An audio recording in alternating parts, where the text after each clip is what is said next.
anda, Juli? Bien, ¿ustedes?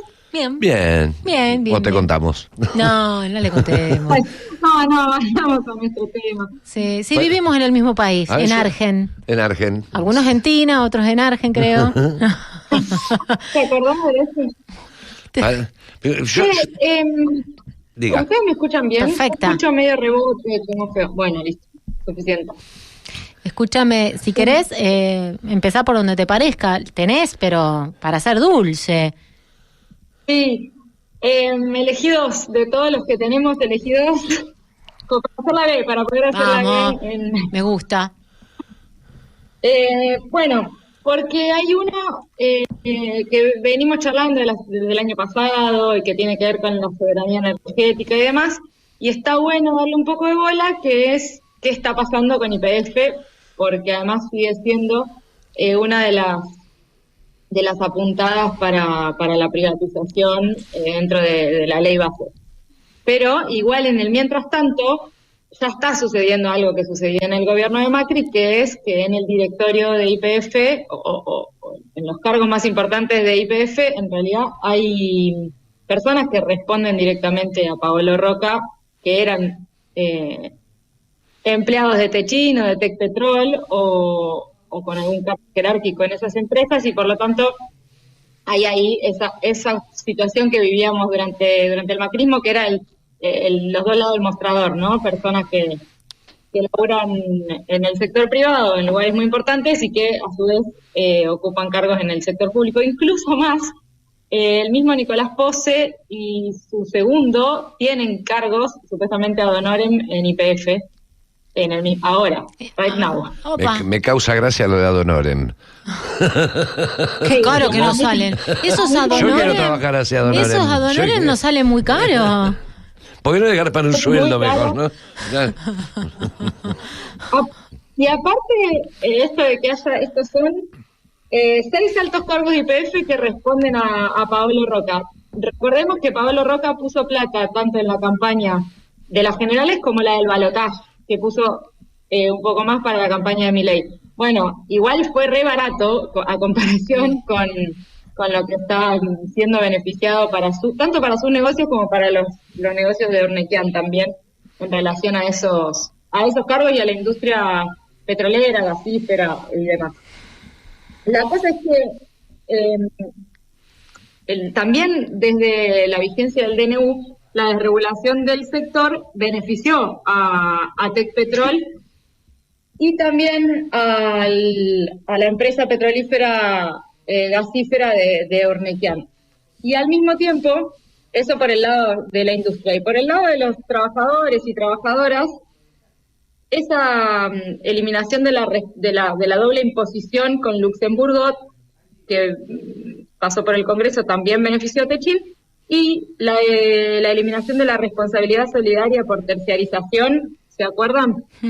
Esto de que si la empresa terciariza y un trabajador o trabajadora tiene un conflicto con la empresa, queda eliminada la responsabilidad de la primera, o sea, por ejemplo, de Techin, que terciariza en otra y hay un conflicto laboral. Bueno, esa persona le tiene que reclamar solo a la terciarizada y no le puede reclamar a Techin. Re bien la hizo Techin.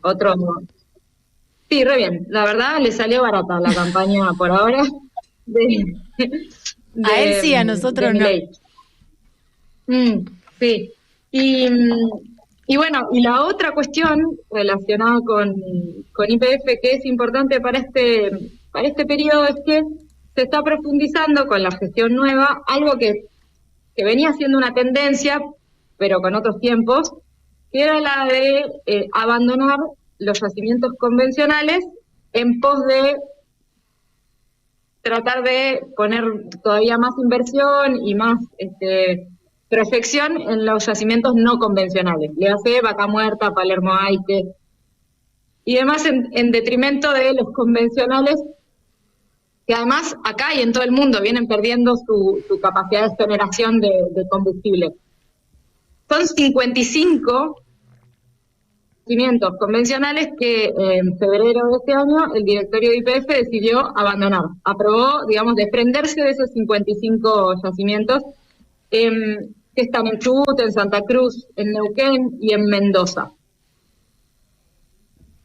Por un lado, esto responde a una necesidad empresarial de conseguir, de tener un saldo, una rentabilidad mayor que va a conseguir a partir de los no convencionales. Y esto responde incluso a un modelo que ya implementó Brasil en relación también a la exploración en el mar, lo que en Brasil es el presal, que acá es los pozos que van a empezar a explorar en el mar argentino frente a las costas de Mar del Plata.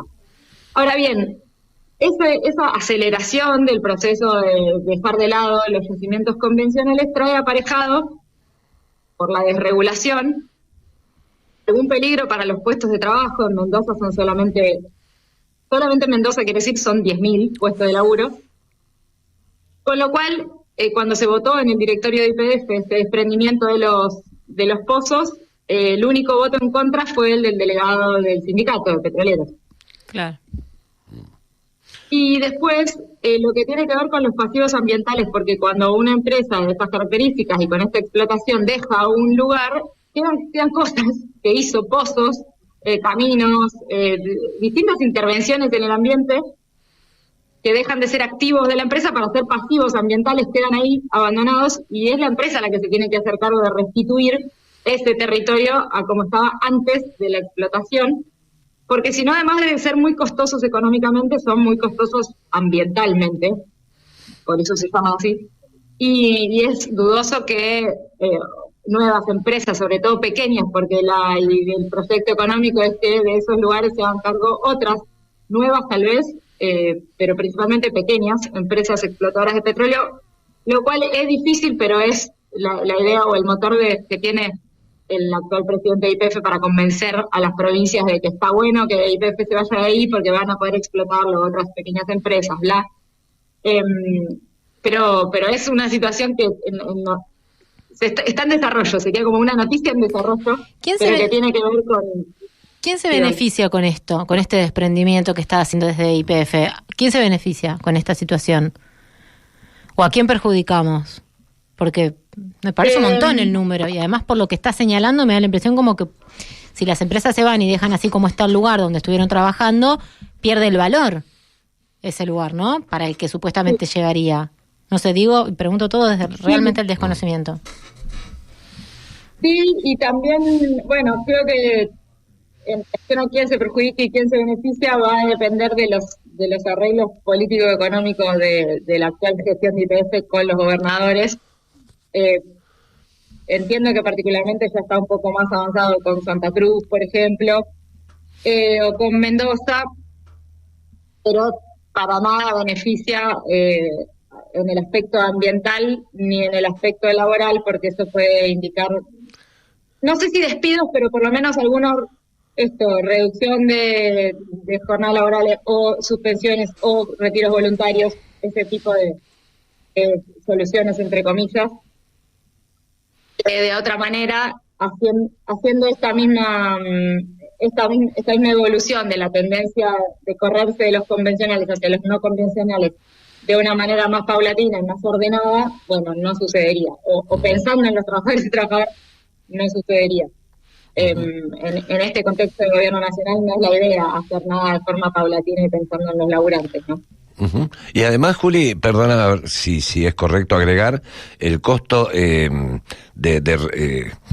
urbanización, de erradicación, el costo social, además del que trae aparejado el laboral, porque hay pueblos que desaparecen, ¿no? La cuestión, el costo urbanístico, porque, como vos decías, los caminos, todo, pero las escuelas que se plantaron ahí para los hijos de los trabajadores, la fiambrería, que yo me imagino, la salita, todo lo que se constituye y que conforma un conglomerado urbano, también va a desaparecer, en muchos casos. Sí, y las otras dos cuestiones más que tienen que ver con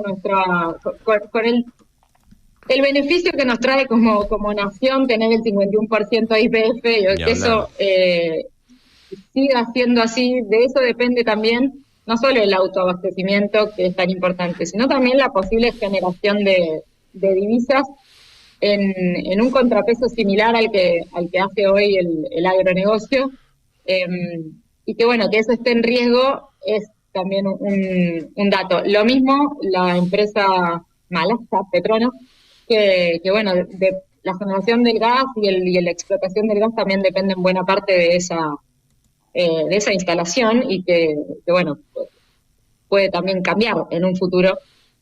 Entonces, por el lado del gas también es importante eso. Dudas y preocupaciones para sumar. Ok, bueno, escúchame, otro de los temas que teníamos para hoy está relacionado con los precios, frutas y verduras. ¿Qué? Sí. Wow. Nada nuevo, aumentos de precios, pero bueno, como mañana vamos a conocer el índice de precio al consumidor de marzo, le quiero agregar el dato particular de las hortalizas, verduras, frutas que se comercializan desde el Mercado Central de Buenos Aires y qué pasa con los precios mayoristas en comparación con los precios minoristas de los supermercados. Y una cosa, frutas, verduras, legumbres, hortalizas, bla, forman parte del rubro alimentos y bebidas no alcohólicas del IPC. Y dentro de ese rubro impacta un 2,2% en el índice general. Entonces estos aumentos de los que voy a detallar de los productos que se comercializan en el mercado central van a repercutir en el índice general en menos de un punto porcentual cuando conozcamos el número mañana. Eso es poquito si lo vemos en el general, pero si vamos a los números en particular, tenemos un aumento de precio de las verduras solo en marzo del 24,6% a nivel mayorista y del 41,4% en los supermercados. Montón. Un horror. Montonazo. Que era lo más barato de la canasta. Las frutas, claro, las frutas no tanto, porque si bien el promedio de aumento del mes de marzo fue del 6,3%, no es tanto comparado con el 26 de las verduras. Hay algunas que sí aumentaron muchísimo, como la naranja, por ejemplo, en más de un 34%. Y sobre todo el interanual es el más impactante, porque la cebolla ha aumentado casi un 500% a lo largo de este año, la lechuga casi un 300% a lo largo de este año, Lo de la cebolla, papa más de un 200%. Lo de la cebolla es para llorar. La banana, no, pero que la cebolla haya aumentado tanto. Claro, la banana más de un 450. Y ahí también sucede algo que está bueno que hemos charlado en relación a la ley de góndolas y a las posibilidades de otra forma de comercialización, sobre todo estos productos y valorando la agricultura familiar. Algo importante, la mayoría de nosotros y nosotras no compramos la verdura y la fruta en el supermercado. Una parte del comercio sí pasa por ahí un 20 moneditas %, pero la mayoría compramos en verdulerías, sabiamente, porque es más barato. Y además podemos elegir, y además en la verdulería hay un cajón de cosas un poco más arrugadas que sale más barato. Bueno, en fin, sí. Otras cosas. Pero el aumento de precios en los supermercados es notablemente mayor, esa brecha entre mayorista y minorista notablemente mayor, llegando a más de un 40%. En particular, además, es gracioso porque Jumbo es uno de los que más aumenta. Y en esto, linkeando con el bot de Twitter que fue noticia en estos días, ¿quién va a Jumbo a buscar precios? Eso no sucede. No. Solo gente que no hace las compras habitualmente o que no le importa lo que tenga que pagar. Se le ocurre pensar en los precios de Jumbo como baratos. Sí. Y sucedió algo también en relación a la importancia de estos productos en nuestra canasta alimentaria, que tuvo que ver con otra mala noticia de esta semana, que es el cierre del programa Pro Huerta. El programa Pro Huerta llevaba más de 30 años funcionando, por lo tanto podemos hablar de una política de Estado, no solamente de gobierno, porque fue iniciada allá por el gobierno del Innombrable, y favorecía la soberanía alimentaria, las huertas comunitarias, la provisión de servicios básicos como el agua en determinadas poblaciones rurales, la comercialización más cercana o menos intermediada entre productores y consumidores, en fin. Tenía una serie de atributos positivos, además de contar con trabajadores y trabajadoras súper profesionales y dedicados a eso, que quedó en la nada, como tantas otras cosas que han quedado, por lo menos por ahora. Así que en relación a los precios de las frutas, las verduras, las hortalizas, y la soberanía alimentaria también es importante verlo como un todo, esto en el sentido de abramos los ojos, o sea, es todo, está todo funcionando a la medida en lo que están planeando, y al favorecer a los grandes supermercados, a las grandes firmas concentradas del capital, tanto en alimentos como en otros rubros, se ve muy claramente cuál es el objetivo. Sí, cuál es la política. Y si quieren, con los ojos cerrados, pero escuchan la panza.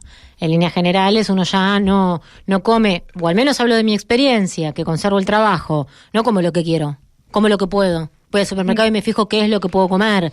Un montón de cosas de mi vida han cambiado en relación a la alimentación con el gobierno de Javier Milei, y remarco que todavía conservo mi trabajo, aunque realmente tengo el sueldo partido a la mitad por lo que genera el gobierno de Milei. Así que con los ojos cerrados, si quieren, viéndola o no, escuchen la panza y dejémonos de joder. Es la verdad que terrible hacia donde nos llevan, a cagarnos de hambre literal, porque mientras tanto tampoco le dan comida a los comedores, y ayer hubo represión en la manifestación que pedían alimentos. Es un país que además se caracteriza por tener... ¿Cómo, no? ¿Cómo nos va a pasar? Es como que nos está pasando un elefante enorme adelante de todos y muchos decidimos mirar para otro lado o creer que estamos, no sé, en carnaval. Y que está bien, ¿no? Porque son todas malas todo el tiempo. En lo más básico, ¿no? Sí. Bueno. Y en relación a la producción de alimentos y la posibilidad de consumo y de elección, también ahí me parece que no tenemos que olvidarnos de aquellas como banderas que tenemos latentes, aunque en este momento estemos peleándola mucho más atrás, esto del comercio de cercanía, del favorecer a la agricultura familiar, de acercarnos productores con consumidores y comer alimentos sanos, o tranquilamente podríamos hacerlo, no sería más caro, no, si hubiera políticas que favorecieran ese intercambio, e incluso podríamos pensar en que podamos comer más pescado, podamos consumir aceite de oliva, son todas cosas que tenemos en nuestra tierra y que están siendo prohibitivas en parte y en gran parte por estas políticas. Claro, decisión de este gobierno es que sea así, de esta manera. Puede ser de otra, puede ser mejor a lo que era antes, que por eso se votó otra cosa, no había una conformidad por una parte de la población con el gobierno de Alberto, bueno, pero esto es terrible.